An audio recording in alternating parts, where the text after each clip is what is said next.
Seja muito bem-vindo ao canal Investidor Hydra e esse é o quadro Hydra versus Sardinha.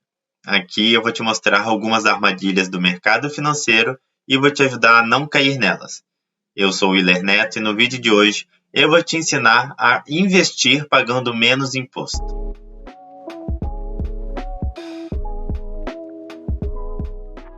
Vamos começar falando sobre o IOF, que é o Imposto sobre Operações Financeiras. Ele é um imposto federal pago em qualquer operação financeira, como usar cartão de crédito em compras no exterior, comprar ou vender moedas, fazer a parte cambial, fazer empréstimo e financiamento, usar cheque especial ou crédito rotativo, resgatar investimentos ou até fazer um seguro. E além da finalidade de arrecadar dinheiro, ele também tem uma outra finalidade que é controlar a movimentação financeira no país.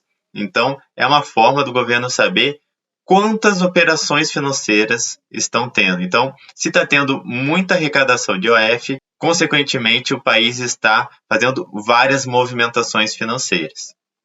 Eu vou trazer aqui algumas opções de investimentos que incidem o IOF. Então, a gente tem todos aqueles títulos públicos dentro do Tesouro Direto. A gente tem também no CDB, nos fundos DI. E eu vou trazer agora algumas opções de investimento que não incidem o IOF. Então, a gente tem as ações, a poupança, o LCI e a LCA. E Willer, quanto que é cobrado de IOF? Para isso, eu vou compartilhar minha tela para mostrar a tabela regressiva. Eu entrei no blog da XP Educação para pegar essa tabela que eu achei que ficou bem bonitinha aqui para mostrar para vocês. Então, o primeiro ponto a ser destacado é que o IOF é regressivo e ele é cobrado somente sobre os rendimentos resgatados dentro de um período de até 30 dias após a aplicação. Então, o que isso quer dizer, pessoal? Vai depender de quantos dias vocês deixaram rendendo aquele investimento.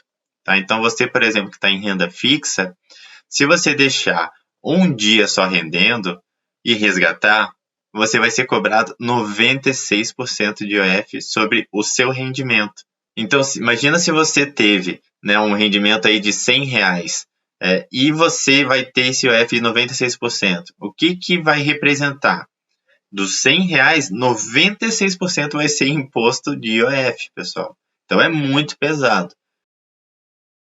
Tá? O que você tem que fazer nesses casos? Repare que vai caindo o percentual conforme você vai deixando mais dias e quando chega no dia 30 em diante, você não paga mais IOF.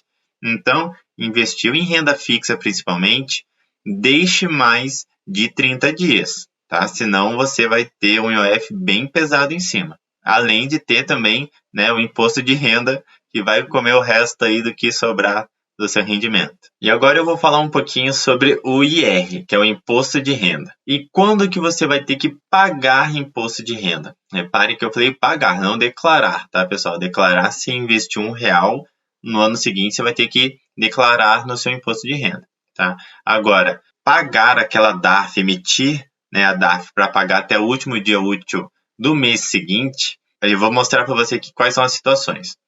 Então, vendeu mais do que R$20 mil em ações no mesmo mês e teve lucro, você vai pagar 15% de imposto de renda em cima desse lucro que você teve naquele mês. E qual que é uma dica que eu posso passar para vocês?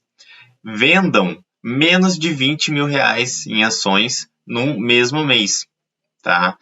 E também tentem não se apegar em alguns investimentos, em algumas ações que vocês acabaram colocando dinheiro e que acabaram não dando certo. Tem muita gente que acaba carregando investimento ruim, que não faz mais nem sentido para a carteira dele.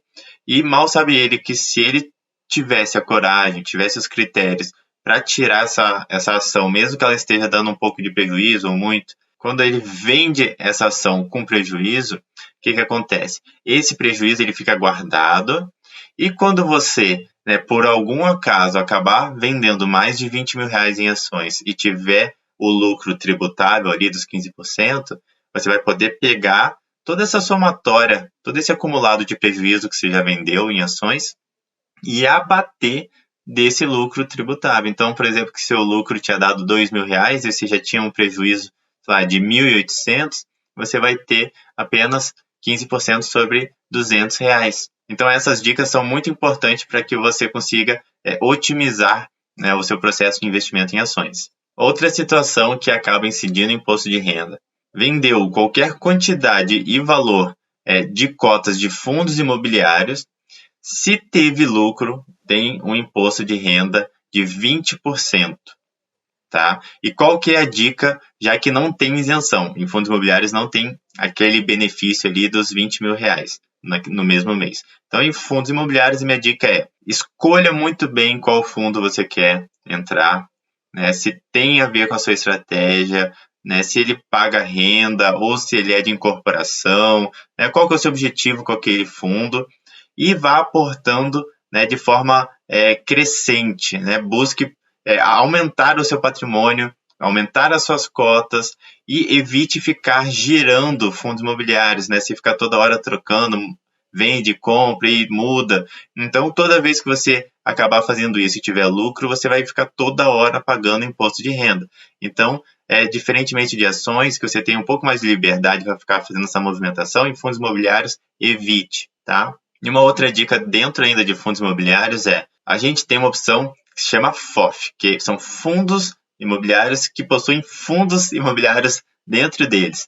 Então, o que acontece?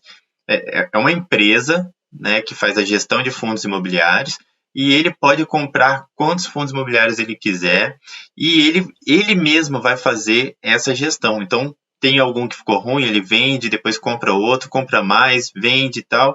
Então, toda essa movimentação que ele vai fazer, você não tem que ficar pagando imposto de renda toda vez que tiver essa mudança dentro da carteira. Porém, você tem que levar em conta que em FOFs você tem uma taxa de administração duplicada, né? Você tem a taxa do fundo imobiliário que ele escolheu para ficar dentro da carteira e o do próprio FOF.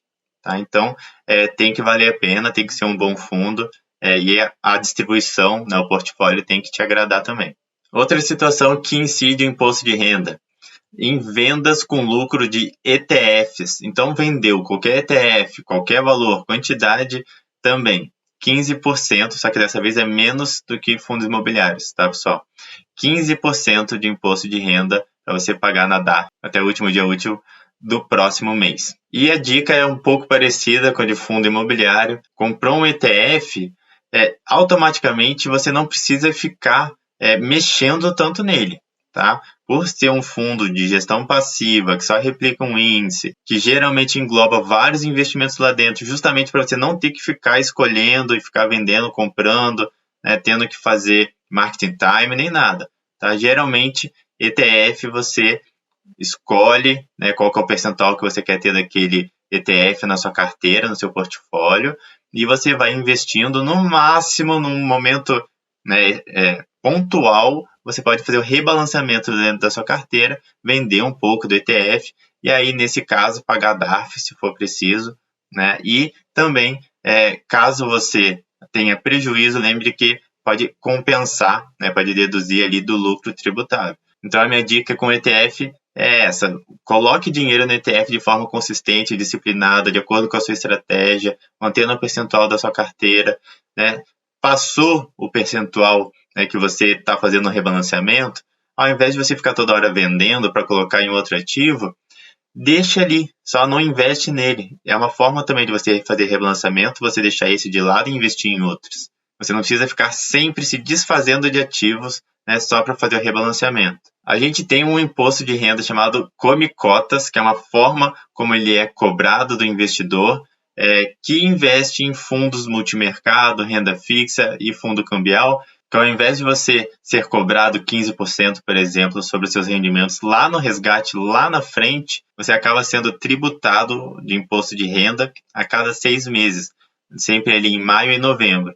Então, isso é uma coisa que atrapalha um pouco o seu rendimento, tá? Você tem que estar ciente que isso acontece, levar em conta quando você estiver escolhendo os seus ativos, né? Pegou um fundo multimercado, ele geralmente tem uma taxa de administração um pouco mais alta, então ele tem come cotas também. Ele vai ter uma rentabilidade que vai compensar, né? Qual que é a eficiência desse fundo de investimento?